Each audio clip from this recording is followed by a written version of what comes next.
సాక్షాత్ పరబ్రహ్మ తస్మై ఒకటి రెండు మూడు నాలుగు ఐదు ఆరు ఏడు ఎనిమిది తొమ్మిది పది అదంటే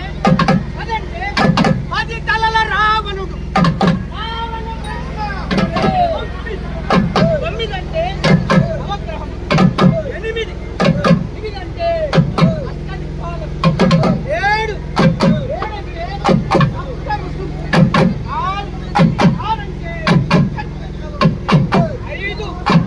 అంటే పంచభూతములు నాలుగు అంటే